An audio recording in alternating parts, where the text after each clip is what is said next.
Hello, my name is Nhu-An Pham. To start, I would like to thank LabRoots for the invitation to share with you some of our experiences to implement standards for patient-derived tumor xenograft studies to improve efficiencies in labor, time, and animal costs in PDX studies at the Princess Margaret Living Biobank, otherwise known as PMLB, with our collaborating scientists. I have none to disclose. I would remind that previously, Nikki and I have discussed on the utility of patient-derived models. Today would be a companion and will focus more on the nuts and bolts of using PDX models effectively. First, a few introductory slides on cancer models. We know that the largest resource of patient-derived cancer models are from long-term established cancer cell lines, continuously propagated in vitro on plastic dishes. In the last 2 decades, with the availability of mouse strains with increasingly defective immunity to minimize graft versus host disease, there has been interest to establish PDX models to reflect better the original tumors from patients. And these, although lacking in human immune component, provide a mouse substitute for a tumor microenvironment in stromal support, vasculature, and hypoxic conditions, and have demonstrated some essential characteristics relevant to preclinical anti-cancer drug testing. Summarized in this figure showing the most common method is an example from Dr. Ailes' lab at the Princess Margaret of establishing a PDX model from a head and neck tumor specimen collected at surgery, fragmented into few millimeter pieces for direct implant into the subcutaneous pockets at the flank of immunomurine hosts, as shown in step 1. At full size, tumors are harvested and serially transplanted to expand for banking and downstream experiments, as shown in step 2. Models are established from diverse tumor types with varying successes, as shown in this panel to the right. Highlighted in yellow are model collections that are also represented at the PMLB, contributed from current and long-running PI-initiated PDX programs.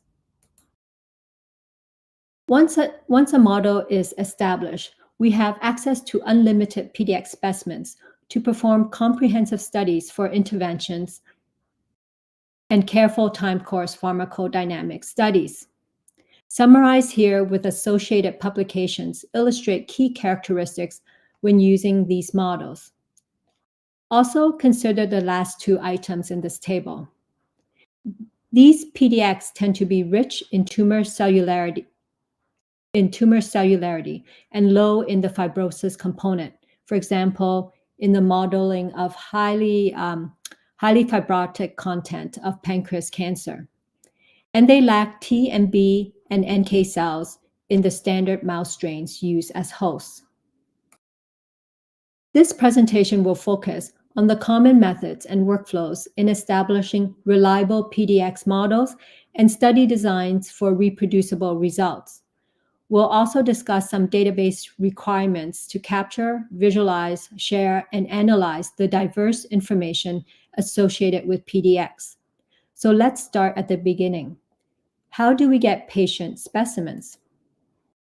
Biobanks at hospitals are the experts at collecting biospecimens, usually surgical specimens in excess of diagnostic needs. These are biobanked for future research for consented patients. These are banked as non-vital formalin-fixed paraffin-embedded, as shown in the first panel, or SNAP frozen tissues, and so they are limited biospecimens.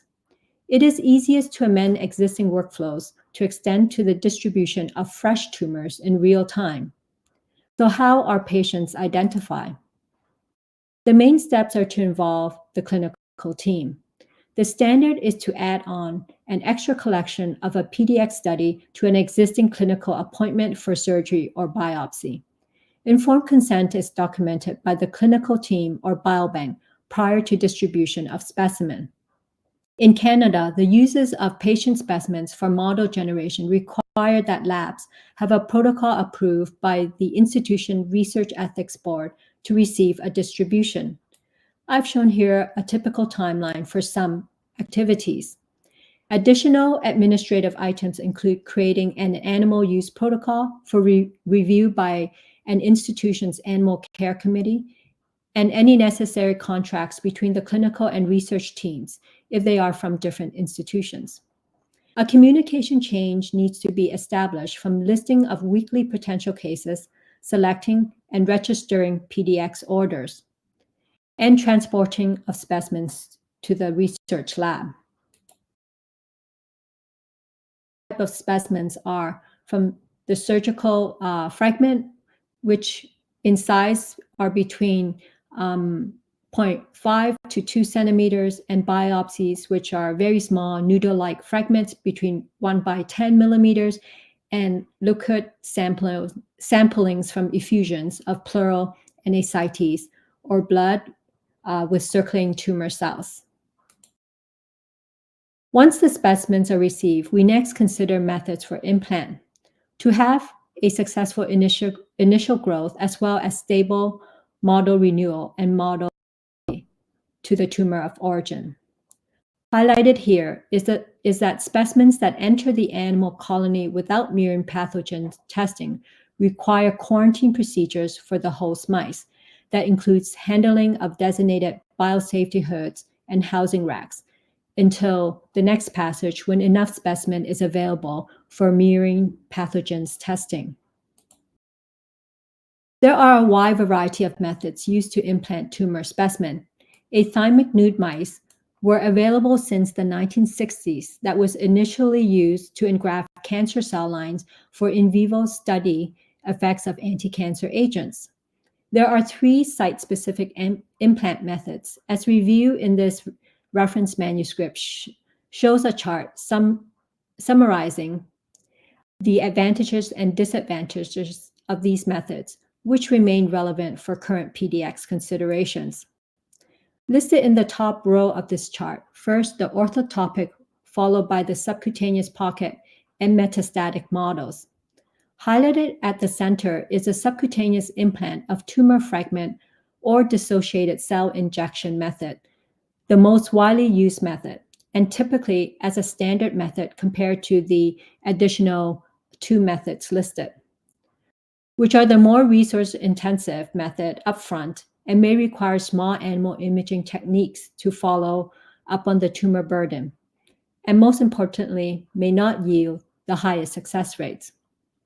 We will address workflows to implement and to maintain the quality and reliability of PDX models relevant to any of these implant methods. This slide shows an example of model establishment. A surgical fragment is divided in passage 1 and serially transplanted for tumor tissue expansion. Viable cryopreservation of tumor fragments is performed with an automated control rate freezer, the same used by fertility clinics. Each mouse has a unique name. This is the highest resolution for tumor tracking, down to the mouse replicate tumor, and allows the user to track for any quality issues back to the unique tumor replicate. Notice the timeline of PDX establishment, which tumor growth is monitored initially up to 6 months, and based on the review of our data, any longer monitoring is not practical and doesn't yield higher engraftment rates. Typically, models have a growth duration between 1 to 4 months to reach maximum size near 1.5 centimeter cubic, and drug efficacy studies are typically 1 to 3 months if replicates are derived from fresh PDX tissue donors. In the next few slides, I'll cover some items listed in these 3 topics on murine hosts, site of implant, and tumor traits, all of which have an impact on model generation and integrity. First, I'll focus on the highlighted items of pathogen vulnerabilities, lymphoma outgrowths, and model authentication.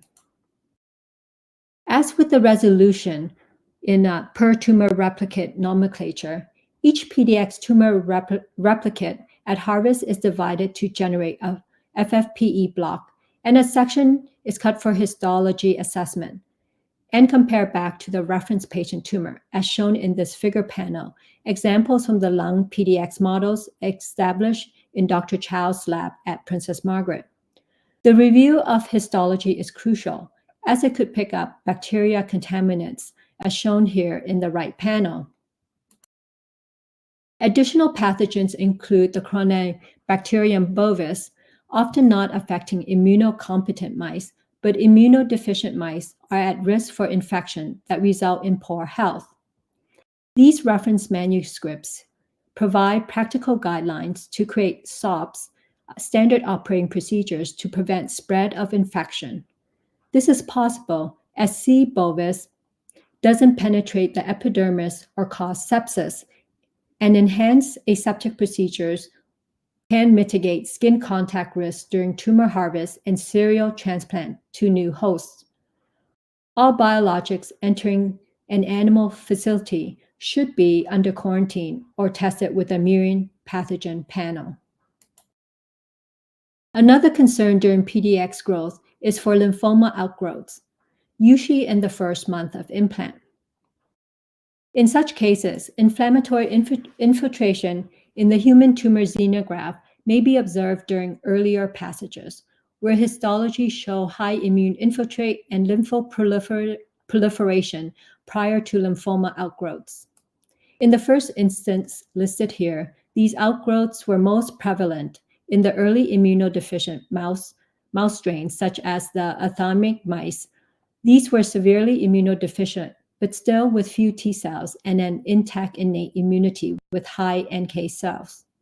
We now use immunodeficient mice where NK, T, and B cells are absent. There is less inflammatory infiltrate, but we still detect spontaneous murine origin lymphomas in small percentages of implants. The second lymphoma occurring events is the human origin associated with EBV positive patient specimen, whereupon in the immunodeficient murine environment, the virus is able to transform donor human lymphocytes from the patient tumor fragment, occurring in the initial human tumor implant. Shown in the right panel are tumor cell islands surrounded by lymphoma outgrowth. Standard histology reviews allow us to stop these expansions. Additional to histology fidelity, another quality check that is performed on cancer cell lines as well as PDX models for authentication is the short tandem repeat test with the STR profiler kit. This is the comparison of DNA fingerprints of models to their match reference patient specimens. This test also detects possible cross-contamination between models and error in model labeling or model handling. A score is generated for the number of shared alleles, values per probe, between model and reference compared to the reference alleles. With thousands of SCR results at the PMLB, we have an in-house designed database to store the STR results, to query against a known reference, and as well to query against all references to be correctly re-identify. A partial STR list of probes is displayed in the bottom left. If the reference sample shows an exact relative copy numbers across alleles in all the same probes, the match score is 100%. The graph to the right shows a summary of the PMLB database, with most of the samples having greater than 70% up to 100% match with their own reference. The range is typical as tumor loci may be hyper or hypoploidy and show duplication of one allele and or loss of the second allele at probe sites. Our next concern is the implant site. Notice in this example of work in Dr. Ailes' lab, where PDX were derived from surgical specimens of high-grade serous ovarian carcinoma. 4 implant sites were tested here as listed in the table. It is not surprising that such aggressive tumors will have high take rates at most sites, although some considerations when deciding on implant sites are listed to the right. Are there possible higher take rates between the sites compared to subcutaneous pocket implant? Do the sites enable for metastatic potential? And the main reason to determine which sites is a good review on the available data from published literature. However, there is a challenge to compare across labs, is that there are interlab variances in tumor types, mouse strains, and limited systematic implant site testing. Additional engraftment factors include patient tumor clinical characteristic, as shown by this graph of work from Dr. Tsao's lab at Princess Margaret. Patients of tumors that engraft have significantly shorter 5-year overall survival, as shown by the black line in this graph, compared to those lung tumors that fail to engraft. Note that the patients of non-engrafters and those forming lymphoma outgrowths have similarly longer survival. Certain tumors with oncogenic genotypes, for example, the EGFR gene, epidermal growth factor receptor, are poor engrafters. Only 7% of these cases form stable PDX model from chemo-naive patients. However, follow-up work showed that engraft success increases if these EGFR mutant tumors were collected from metastatic site and have previously been treated, and other aggressive features, as highlighted by the yellow arrows in this table. Through the years, Dr. Tsao's lab have been able to collect a comprehensive data set on their lung PDX cohort. As shown here, of 300 cases reviewed to identify patients with CT images. This recent work was published showing CT results grouped as either solid tumor or ground glass opacity, known as GGO. The first table shows that stable engraftment was associated with solid tumor CT type, and that this was also associated with a higher odds ratio for engraftment independent of tumor stage, shown in the table below. As CT imaging is performed prior to surgery, if available, the lab could use this data to select for tumors that are more likely to engraft. This would be a more effective use of resources, as the lung adenocarcinoma tumor type have one of the lower engraftment rates, near 20%. We'll shift gears now and highlight some aspects of experimental designs for PDX models. A common question is, how many mouse replicates do we use for each intervention? For example, in a drug efficacy design, as shown in this figure. Shown here is the lung PDX program's evaluation of experimental data from 44 studies, totaling of 25 unique models and 14 anti-cancer agents. We were able to address how altering parameters like number of mouse replicates, measurement frequency, and study duration could be optimized based on expected treatment effect size and significance level. This table shows that from the evaluated dataset, it was rare to observe a large drug response, and typical responses were medium to small in sizes. The mouse replicate variance is difficult to control and likely model specific, which could be estimated by the value tau as an average or small effect.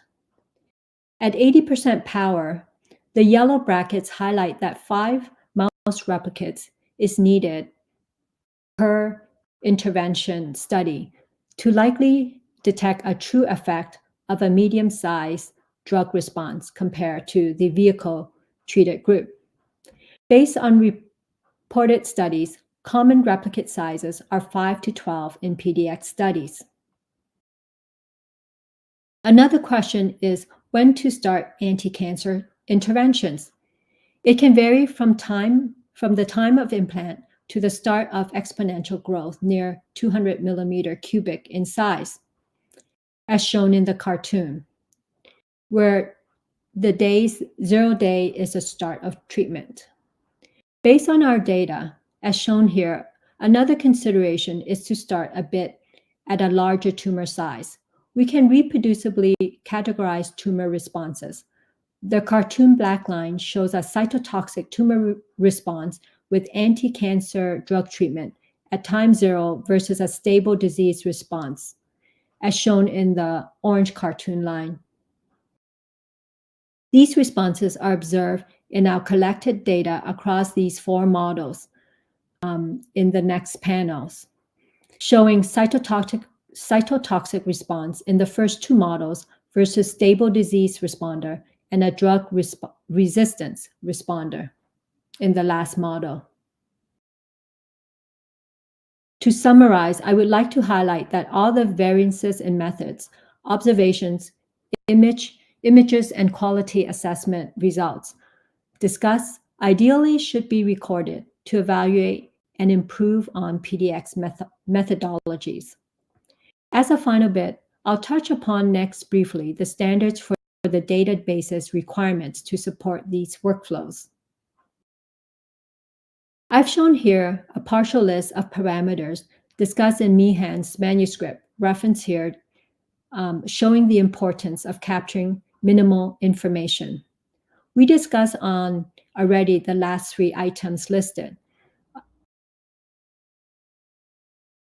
Additionally, the clinical patient essential data, such as diagnosis, demographics, and anti-cancer treatments, in particular, prior to specimen collection for PDX, is also relevant to the biological characteristics of these models. An example here is from Dr. O'Brien's colon PDX data set at the Princess Margaret, where the patient anti-cancer treatments and timeline is charted with respect to the collection time point, as shown by the red dot, and match PDX molecular profile shown at the bottom. This was possible by manually retrieving relevant information in the format of CBio portal template standards and uploaded to our institution cbioportal.ca web portal for visualization. An additional portal with analytical tools like this computational platform for PDX data analysis reviews shared gene and pathway activity across samples and could be used to query for drug response prediction biomarkers in the PDX, as shown in the panel C at the bottom, comparing tumor drug responses across tumors characterized by either a wild type or mutant genotype of interest. This is work in progress to onboard PMLB-PDX data in collaboration with Dr. Happy Kane's computational group. In summary, I hope to have addressed some of the consideration for effective standards for PDX studies from model establishment to its uses in experimental design. To end today's talk, I would like to acknowledge that the PMLB highlighted in yellow is a part of a Cancer Models Consortium. I would encourage your interest from today's talk to review the breadth of studies and protocols available online from these institutes. I would also like to acknowledge PMLB model contributors listed here, from which we've consolidated models, banked and harmonized data across labs at the Princess Margaret. It is a work in progress, but I think we've come to agree on few essential workflows and standards for high-quality models. Our infrastructure, as shown on the right, involves a heavy experimental lab activities and data generation, and requires a conventional biobank component and novel data banks for the multidimensional types of information and analytical tools. Additionally, we would not have been able to organize so effectively without our supporting UHN cores. And lastly, I would like to thank our funders. I would be happy to hear from you and answer any of your questions. Thank you.